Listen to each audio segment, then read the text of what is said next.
ચિંતન વૈષ્ણવના નમસ્કાર. મિત્રો, આપ સૌ જાણો છો એમ હાલમાં જ 2 માર્ચ 2019ના રોજ ગુજરાત સરકારના મહેસૂલ વિભાગમાંથી મને મામલતદાર તરીકેની મારી ફરજમાંથી બરતરફ કરવાનો હુકમ કરવામાં આવેલ છે. સોશિયલ મીડિયાની અંદર આ હુકમ ખોટો છે, વૈષ્ણવ સાહેબને ફરી પાછા ફરજ ઉપર હાજર કરવા જોઈએ અને આ નિર્ણયની ખૂબ જ નિંદા કરવામાં આવી રહી છે. મારો ટર્મિનેશન ઓર્ડર મને હાથમાં મળતા જ મેં તરત જ એમને સૌ મિત્રો અને શુભેચ્છકોની સામે ફેસબુક પર જ મૂકી દીધેલ. આ હુકમ વાંચ્યા બાદ ઘણા બધા મિત્રો અને શુભેચ્છકોના મને ફોન આવે છે, ઘણા બધા પ્રશ્નો પૂછે છે, એમને ઘણું બધું જાણવું છે. એટલે અમારા એક મિત્રએ એવી લાગણી વ્યક્ત કરી કે સાહેબ, અમુક પ્રશ્નોનો જવાબ આપ વિડીયોના માધ્યમથી રેકોર્ડિંગ કરી અને મને મોકલાવો. તો આ મિત્રના જે અમુક પ્રશ્નો છે એ આ મુજબ છે કે એમનો પહેલો પ્રશ્ન એવો છે કે સાહેબ, આપની કામગીરીથી અમે બખૂબી વાકેફ છીએ. આપે પ્રજાલક્ષી કામ કરેલા છે, યુવાનો માટે કામ કરેલા છે. એક ઉત્સાહપૂર્વક અને ખંતપૂર્વક આપ આપની ફરજ બજાવી રહ્યા હતા, ત્યારે આપને બરતરફ કરવાનો નિર્ણય શા માટે લેવામાં આવ્યો? આનો સાચો જવાબ તો મિત્રો એવો છે કે એનું સાચું રીઝન તો મને પણ ખબર નથી. કારણ કે મારા બરતરફીના હુકમમાં તમારી કામગીરી નબળી જણાય છે અને તમારી વર્તણૂક સારી નથી, આથી તમને રૂખસત કરવામાં આવે છે. બસ આવા પ્રકારના શબ્દો છે. હું આપને જણાવી દઉં, જેમને ખ્યાલ નથી એમને, કે સરકારી કર્મચારી અધિકારીને એમની ફરજમાંથી બરતરફ કરવા માટે એક આખી લાંબી પ્રોસેસ અનુસરવી પડે છે. કોઈ પણ રજૂઆત, ફરિયાદ કે આક્ષેપ ને પહેલા નોટિસ સ્વરૂપે ખુલાસો પૂછવામાં આવે છે.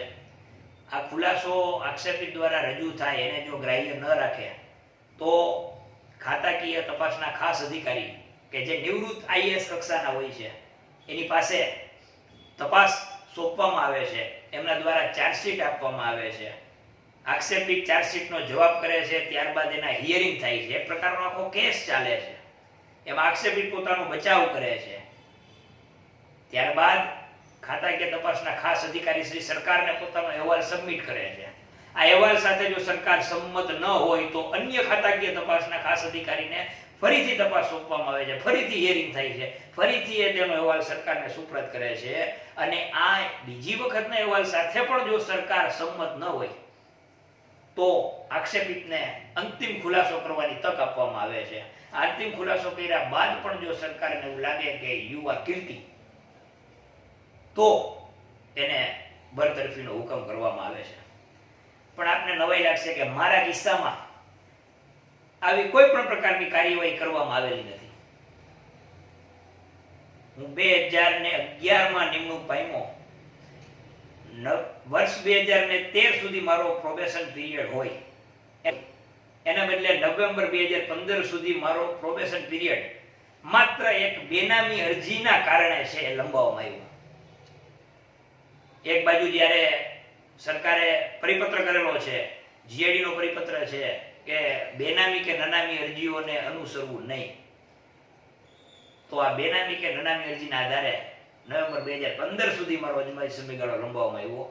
ત્યારબાદ 2 માર્ચ 2019 મારા બરતરફીના દિવસ સુધી મારો અજમાયશી સમયગાળો લંબાવવાનો કે પૂર્ણ કર્યાનો મને કોઈ પણ પ્રકારનો પત્ર વિભાગ દ્વારા આપવામાં આવેલ નથી. અને વર્ષ 2016માં અમારી સમગ્ર બેચને જ્યારે નાયબ કલેક્ટર તરીકેનું પ્રમોશન આપવામાં આવ્યું, ત્યારે એમાં હું મેરિટમાં ઘણો આગળ હોવા છતાં મને એમાં રાખી દેવામાં આવ્યું. અને 2016, 17 અને 18ના 3 વર્ષ દરમિયાન મારી ઉપર કોઈ પણ પ્રકારની સાદી નોટિસ, ખાતાકીય તપાસ કે કોઈ પણ પ્રકારના એલિગેશન ન હોવા છતાં મારો અજમાયશી સમયગાળો પૂરો કરવામાં નથી આવ્યો, મને પ્રમોશન આપવામાં નથી આવ્યું, મને 2011 થી 2019 સુધીનો એક પણ ઇજાફો આપવામાં નથી આવ્યો, 7મું પગાર પંચ આપવામાં નથી આવ્યું, અને ત્યાં સુધી કે મારું પે ફિક્સેશન પણ કરવામાં નથી આવ્યું. અને 2 માર્ચે મને હાથમાં બરતરફીનો હુકમ પકડાવી દેવામાં આવ્યો. એટલે કદાચ સાચું કારણ કોઈને મળે તો મારા સુધી પહોંચાડવા વિનંતી છે, કારણ કે મને તો આમાં સાચું કારણ ક્યાંય જાણવા મળ્યું નથી. બીજો એક સરસ પ્રશ્ન એમણે મને પૂછ્યો છે કે સાહેબ, આ બરતરફીનો હુકમ જ્યારે આપના હાથમાં આવ્યો ત્યારે આપના પરિવારની પ્રતિક્રિયા શું હતી? મિત્રો, 2011માં જ્યારે બપોર બાદ એક દિવસે જીપીએસસી નું રિઝલ્ટ ડિક્લેર થયું, ફાઇનલ રિઝલ્ટ, અને એમાં હું સિલેક્ટ થઈ ગયો. એ દિવસે મારા પરિવારના સભ્યોના ચહેરા ઉપર જે ખુશી હતી ને, એના કરતા 10 ગણું દુઃખ એના ચહેરા ઉપર હતું આ હુકમ જ્યારે હાથમાં આવ્યો ત્યારે. કારણ કે જાણે છે કે આ પોસ્ટ મેળવવા માટે કરીને મેં કેટલી મહેનત કરેલી છે. મિત્રો, ઓપન કેટેગરીમાંથી પુરુષ ઉમેદવાર તરીકે ક્લાસ 1 અને ક્લાસ 2 માં પસંદગી પામવું નહીં, લોઢાના ચણા જેવા બરોબર છે. અને આવી મહેનત, અને એને એ પણ ખ્યાલ છે કે મેં મારી ફરજ કેવી રીતે બજાવેલી છે. પરિવારને ઓછો સમય આપેલો છે અને મારી ફરજને વધારે સમય આપેલો છે. રાતના 9-9, 10-10 વાગ્યા સુધી પણ કચેરીઓમાં કામ કરેલા છે અને પરફેક્ટ અને વ્યવસ્થિત કામ કરેલ છે. અને ત્યારે આ પ્રકારનું અવમૂલ્યન કરવામાં આવે, મેં તો 10 મિનિટની અંદર મારો માઇન્ડસેટ કરી લીધેલો કે ચલો જો હોગા વો દેખા જાયગા, હિમ્મતે મર્દા તો મદદ ખુદા. પરિવાર થોડોક નિરાશ થયો, પણ એને મારા ઉપર ભરોસો છે, મારી નીતિ ઉપર ભરોસો છે, ઈશ્વર ઉપર ભરોસો છે. પણ આ હુકમ કરનાર જે પણ અધિકારીઓ છે આખી ચેઇનમાં, સાહેબ, એક વખત કોઈ પણ નિર્ણય કરતા પહેલા હંમેશા એ જોવું જોઈએ કે આ સજા એક વ્યક્તિને નથી, આ સજા આખા પરિવારને છે. એનીવે, ત્રીજો પ્રશ્ન એમણે મને એવો પૂછેલો છે કે સાહેબ, આટલું બધું ફેસબુકની અંદર, મીડિયામાં આપની કામગીરી વિશે ચર્ચાઈ રહ્યું છે, તો સાહેબ, 8 વર્ષની અંદર આપે કરેલી શ્રેષ્ઠ કામગીરી કઈ છે? મિત્રો,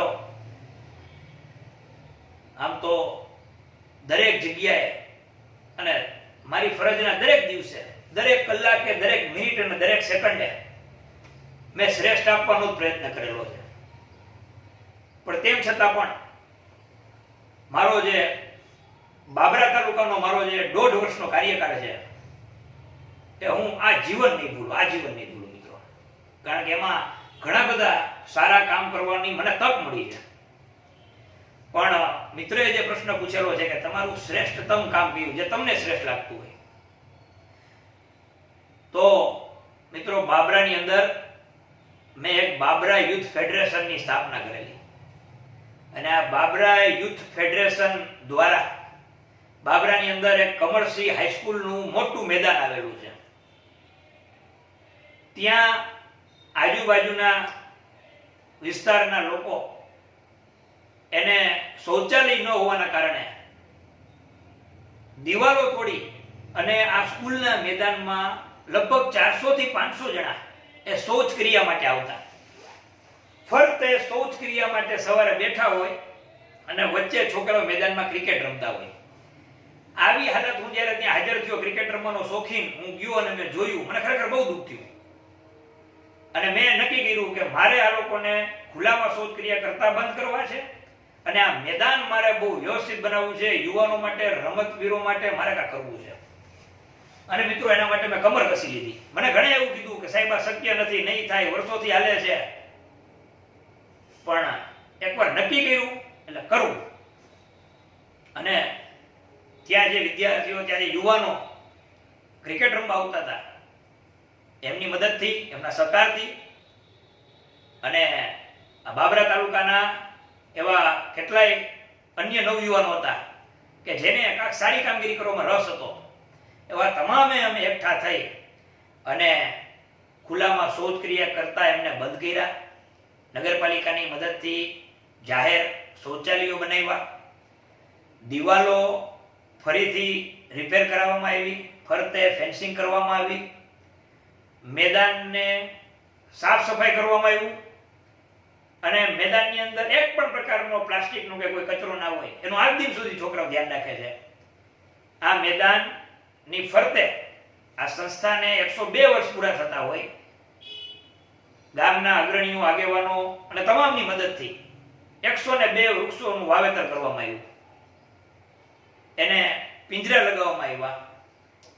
સુરતના એક દાતાશ્રીએ 1 લાખ રૂપિયાનું ડોનેશન આપી અને પાણીનો ઊંચો ટાંકો બનાવી આપ્યો.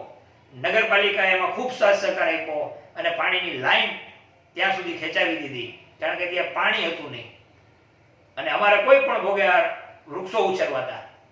અને અન્ય દાતાઓ શ્રીઓની મદદથી અમે ત્યાં ડ્રીપ ઇરિગેશન એક પ્લાન્ટમાં ફિટ કરી અને આજે લગભગ 2.5 વર્ષ જેવો સમય થયો છે. અત્યારે વૃક્ષોએ ખૂબ સારો ગ્રોથ કરી લીધો છે. આ જ મેદાનની અંદર અમે એક ક્લબની સ્થાપના કરેલી છે કે જેમાં carrom, chess, table tennis, volleyball, season બોલમાં ક્રિકેટ, ટેનિસ બોલમાં ક્રિકેટ, આવી બધી રમતગમતની પ્રવૃત્તિઓ થાય છે. એક અખાડો ત્યાં બનાવેલ છે કે છોકરાઓ શરીર સૌષ્ઠવ માટે જીમમાં કસરત કરી શકે. એની કોઈ પણ પ્રકારની ફી ક્યારેય લેવામાં આવતી નથી. આજે પણ એ પ્રવૃત્તિઓ ત્યાં શરૂ છે અને આ જ ક્લબમાં અમારા ત્યાંના જે મિત્રો છે કે જેને કાંઈક સોશિયલ પ્રવૃત્તિમાં રસ છે એવા મિત્રોએ સાથે મળી, સિનિયર સિટીઝનોએ સાથે મળી અને અમે સરકારી નોકરીમાં જોડાવા ઈચ્છુક યુવાનો માટે વિના મૂલ્યે અમે ત્યાં ફ્રીમાં કોચિંગ ક્લાસ કરાવેલ છે. દર રવિવારે 5 થી 6 કલાક વિદ્યાર્થીઓ ભણવા આવતા અને પોલીસ ભરતીમાં અમે યુવાનોને ફિઝિકલ તાલીમ અને જનરલ નોલેજની પેપરની અભ્યાસની તાલીમ અપાવી અને 9 વિદ્યાર્થીઓ છે એને પોલીસમાં ભરતી કરાવેલા છે. અને આ જ જગ્યાએ નાના બાળકો માટે કરાટે ક્લાસ, પેઇન્ટિંગ ક્લાસ અને ડાન્સ ક્લાસ વિના મૂલ્યે કરવામાં આવે છે. આ યુવાનો માટે સરકારશ્રીનો જે ખુલ્લામાં શૌચ બંધ કરાવવાનો ઉદ્દેશ છે એના માટે અને વૃક્ષારોપણ થકી પર્યાવરણ માટે મારા સમગ્ર ટેન્યુઅર દરમિયાનનું કરેલું મેં આ શ્રેષ્ઠ કાર્ય છે જેનો મને દિલથી સંતોષ છે. અને આજે પણ હું જ્યાં પણ હોઉં છું ત્યાં બેઠો બેઠો એ 100 વૃક્ષોનું બરોબર કાળજી લઉં છું. મિત્રો, આ મિત્રએ એક છેલ્લો પ્રશ્ન એવો પૂછેલો છે કે સાહેબ તમે યુવાનોને શું સંદેશ આપવા માંગો છો? મિત્રો, હું એટલું જ કહું છું કે મારા હુકમનો 5 નંબરનો મુદ્દો ખાસ વાંચજો.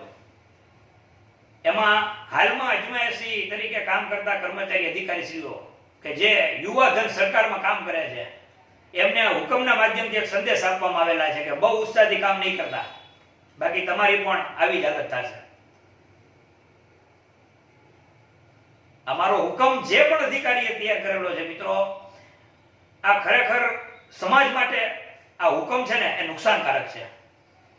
આનાથી યુવાનોનું સરકારી ભરતીની તૈયારી કરતા વિદ્યાર્થીઓનું મોરલ ડાઉન થવાની પૂરેપૂરી શક્યતા છે. હું યુવાનોને એટલો સંદેશ આપવા માંગુ છું, સ્વામી વિવેકાનંદના આદર્શ ઉપર હાલો, ભગતસિંહના આદર્શ ઉપર હાલો, ચંદ્રશેખર આઝાદના આદર્શ ઉપર હાલો. સરકારમાં નોકરી કરવા આવો, આપણે નથી જવું વિદેશ, ભલે આ પ્રકારની ઘટનાઓ ઘટે, લડશું, ફાઇટ આપશું, જીતશું, ફરીથી સરકારમાં લડશું, કારણ કે સમાજને અને દેશને સારા અધિકારીની જરૂર છે. જો તમે હોશિયાર છો, જો તમારામાં નિષ્ઠા છે, જો તમારામાં નીતિ છે અને જો તમારે તમારું સારું કામ કરવું છે તો મિત્રો મૂછે વળ દઈ અને સરકારી ભરતીઓની તૈયારી કરો. મૂછે વળ દઈને સરકારમાં ભરતી થાવ, અને મૂછોના વોટ દઈ અને સરકારમાં વોટથી અને બાહોશ થઈને નોકરી કરો. સાહેબ, નાનો વર્ગ, ખેડૂત, આ તમામને સારા અધિકારી કર્મચારીની જરૂર છે. અને નિયમોને ધ્યાને રાખીને ઉપરવાળાને એનો સીસીટીવી કેમેરો સતત ચાલુ છે, એને ધ્યાને રાખીને અને ખુમારીથી નોકરી કરો મિત્રો, ખુમારીથી જીવન જીવો. સાહેબ, કોઈ કાંઈ બગાડી લેતું નથી. અમુક સમય ખરાબ આવે છે, પણ એક યુવાની અંદર એટલી તાકાત હોય છે કે એની સામે બાદ ભીડી શકે. સારી કામગીરી કરો, ઉત્સાહથી કામગીરી કરો. મેં પણ મારા જીવનનો હવે એક ધ્યેય બનાવ્યો છે કે જે વિદ્યાર્થીઓ સરકારી નોકરી મેળવવા માંગે છે એને મારે માર્ગદર્શન આપવું છે અને સારા અધિકારીઓની ફોજ મારે સરકારમાં તૈયાર કરીને મોકલવી છે. કેટલાને કાઢશો?